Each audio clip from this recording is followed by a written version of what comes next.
नमस्कार दोस्तों, आपका स्वागत है आज की ताजा और महत्वपूर्ण खबरों में। वहीं देश में कोरोना वायरस मरीजों की संख्या बढ़कर 31,67,000 के पार निकल गई। वहीं अगली बड़ी खबर में जी-मेन और नीट परीक्षाओं के लिए एनटीए ने जारी की गाइडलाइंस। वहीं अगली बड़ी खबर में माता के भक्तों के लिए बड़ी खुशखबरी, 26 अगस्त से शुरू होगा वैष्णो देवी यात्रा के लिए ऑनलाइन रजिस्ट्रेशन। वहीं अगली बड़ी खबर में BSNL दे रहा है 5GB फ्री डेटा, आप भी उठाएं फायदा। वहीं अगली बड़ी खबर में पेटीएम पेमेंट बैंक ने शुरू की बैंकिंग सेवाएं, जानिए कैसे मिलेगा फायदा। वहीं अगली बड़ी खबर में एयरटेल का डाटा पैक होगा महंगा, 1GB मोबाइल इंटरनेट के लिए देने होंगे 100 रुपए।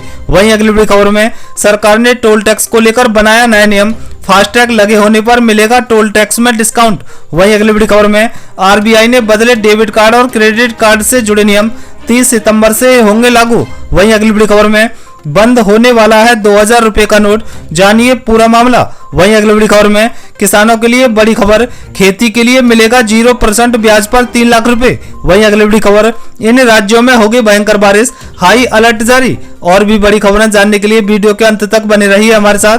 बस आपसे निवेदन है, कृपया वीडियो को लाइक कर अपने दोस्तों के साथ शेयर करें, साथ ही चैनल को सब्सक्राइब कर घंटी बटन जरूर दबाएं। वहीं पहली बड़ी खबर, माता के भक्तों के लिए खुशखबरी, 26 अगस्त से शुरू होगा वैष्णो देवी यात्रा के लिए ऑनलाइन रजिस्ट्रेशन। जी आपको बता दें कि माता के भक्तों के लिए खुशखबरी है, क्योंकि सरकार ने अब वैष्णो देवी यात्रा के लिए ऑनलाइन रजिस्ट्रेशन और हेलीकॉप्टर की अनुमति दे दी है। इसके बाद से अब बुकिंग बुधवार से शुरू हो जाएगी। माता वैष्णो देवी श्राइन बोर्ड के CEO रमेश कुमार जागेड़ ने इसकी पुष्टि की है। मालूम हो कि सरकार ने 16 अगस्त से माता वैष्णो देवी की यात्रा फिर से बहाल कर दी है। कोरोना संकट के कारण सरकार ने 18 मार्च को इस यात्रा पर रोक लगाई थी। ऑनलाइन रजिस्ट्रेशन के बारे में जानकारी देते हुए जागेड़ ने कहा है कि वैष्णो देवी ऑनलाइन रजिस्ट्रेशन और हेलीकॉप्टर बुकिंग 26 अगस्त से 5 सितंबर तक है।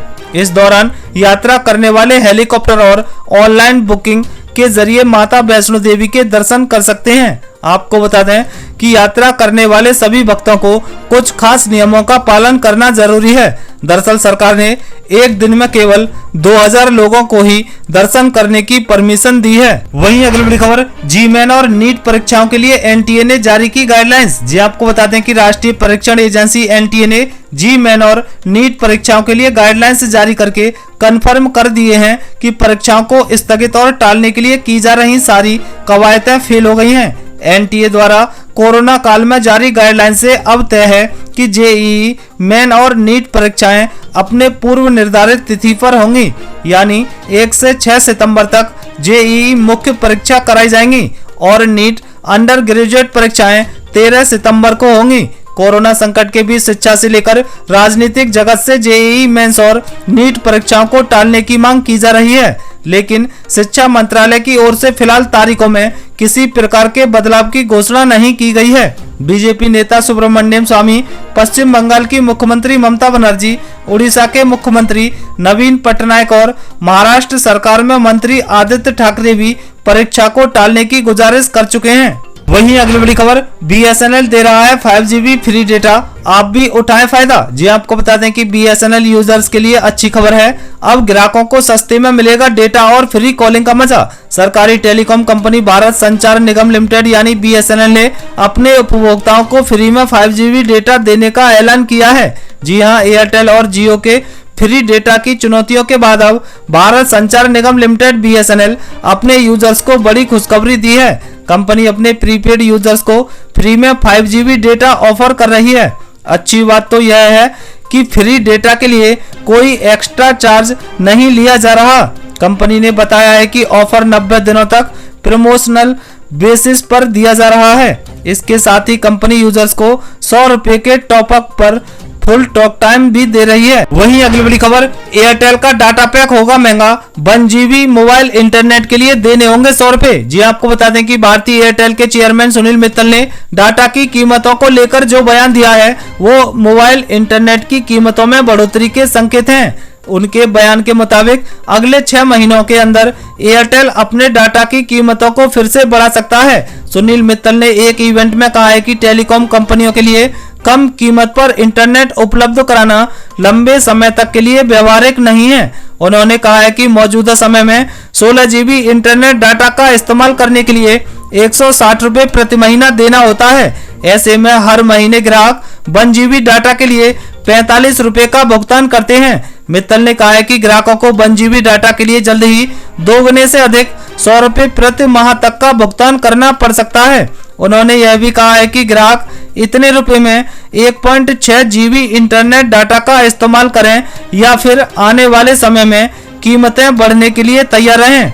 वहीं अगली बड़ी खबर, देश में कोरोना वायरस मरीजों की संख्या बढ़कर 31,67,000 के पार। पिछले 24 घंटे में 60,975 नए मामले। जी आपको बता दें कि देश में कोरोना वायरस का कहर लगातार बढ़ता ही जा रहा है। संक्रमणों के कुल मामलों की संख्या बढ़कर 31 लाख से अधिक हो गई है। स्वास्थ्य मंत्रालय के ताजा आंकड़ों के अनुसार देश में पिछले 24 घंटों में कोविड-19 के 60,975 नए मामले सामने आए हैं और 884 मरीजों की मौत हुई है। देश में अब कुल पॉजिटिव मामलों की संख्या बढ़कर 31,67,324 हो गई है, जिसमें से 7,04,048 सक्रिय मामले हैं, जबकि 24,04,585 लोग ठीक हो चुके हैं और कोरोना वायरस से अब तक भारत में 58,390 मौतें हो चुकी हैं। वहीं अगली बड़ी खबर, सरकार ने टोल टैक्स को लेकर बनाया नया नियम। फास्टैग लगे होने पर ही मिलेगा टोल टैक्स में डिस्काउंट। जी आपको बता दें कि हाईवे पर चलने वालों के लिए इस खबर के बारे में जानना जरूरी है, क्योंकि केंद्र सरकार ने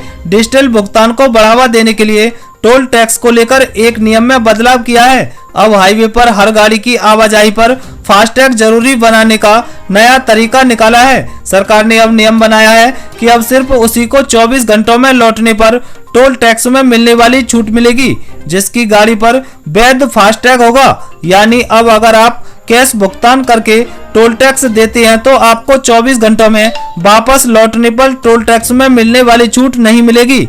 आपको बता दें कि साथ ही बहुत सारे टोल टैक्स पर कुछ विशेष तरह के डिस्काउंट दिए जाते हैं, जैसे कुछ गाड़ियों में डिस्काउंट के तहत टोल टैक्स नहीं लिया जाता, लेकिन अब यह डिस्काउंट तभी मिलेगा जब उन पर फास्टैग लगा हुआ होगा। डिजिटल भुगतान को बढ़ावा देने के लिए ये नियम बनाया गया है कि भुगतान स्मार्ट कार्ड, फास्टैग या फिर किसी अन्य प्रीपेड इंस्ट्रूमेंट के जरिए ही होगा। वहीं अगली बड़ी खबर, बंद होने वाला है 2000 रुपए का नोट, जानिए पूरा मामला। जी आपको बता दें कि reserve bank of India RBI ने अपनी सालाना रिपोर्ट में कहा है कि साल 2019-20 में 2000 रुपए के नोट की छपाई नहीं की गई है। बीते साल में भी 2000 रुपए के नोट का सर्कुलेशन भी कम हुआ है। 2000 रुपए के नोट का सर्कुलेशन मार्च 2018 के अंत में 33,632 लाख पीस था, जो कि मार्च 2019 के अंत तक घटकर 32,910 लाख पीस पर आ गया है। RBI ने अपनी सालाना रिपोर्ट में कहा है कि मार्च 2020 के अंत तक 2000 रुपए के नोट का सर्कुलेशन घटकर 27,398 लाख पीस पर आ गया है। आपको बता दें कि वित्त और कारपोरेट मामलों के राज्य मंत्री अनुराग सिंह ठाकुर ने सोशल मीडिया पर छाई 2000 रुपए के नोट को बंद करने की खबरों का खंडन करते हुए कहा था कि सरकार की फिलहाल 2000 रुपए का नोट बंद करने की कोई योजना नहीं है। वहीं अगली बड़ी खबर, RBI ने बदले आपके डेबिट और क्रेडिट कार्ड से जुड़े नियम, 30 सितंबर से होंगे लागू। जी आपको बता दें कि RBI यानी रिजर्व बैंक ऑफ इंडिया की ओर से जारी सालाना रिपोर्ट में बताया गया है कि पिछले कुछ वर्षों में ATM कार्ड यानी डेबिट और क्रेडिट कार्ड का उपयोग बढ़ रहा है। रिजर्व बैंक कार्ड से लेन देन में सेफ्टी को बढ़ाने के लिए लगातार कदम उठाता रहा है। इसी कड़ी में RBI ने ATM कार्ड यानी डेबिट कार्ड और क्रेडिट कार्ड से जुड़े नियम जारी किए हैं। RBI ने बैंकों से कहा है कि वे भारत में कार्ड जारी करने के समय ATM और POS पर सिर्फ डोमेस्टिक कार्ड के इस्तेमाल की अनुमति दें। RBI की ओर से जारी बयान में कहा गया है कि अंतर्राष्ट्रीय लेन देन के लिए अलग से मंजूरी लेनी होगी।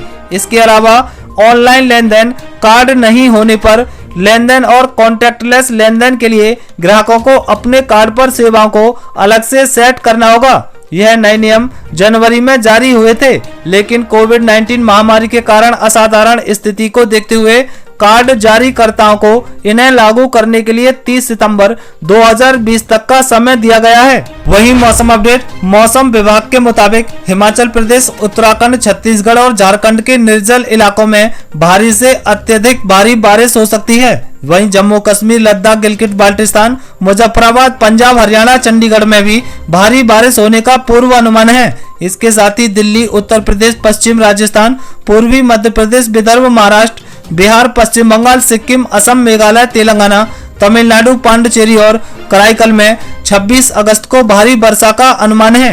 ये थी अब तक की बेहद महत्वपूर्ण खबरें। दोस्तों, वीडियो को लाइक कर अपने दोस्तों के साथ शेयर करें, साथ ही चैनल को सब्सक्राइब कर घंटी बटन जरूर दबाएं। वहीं जल्द मिलते हैं अगली अपडेट के साथ, तब तक के लिए जय हिंद, जय भारत।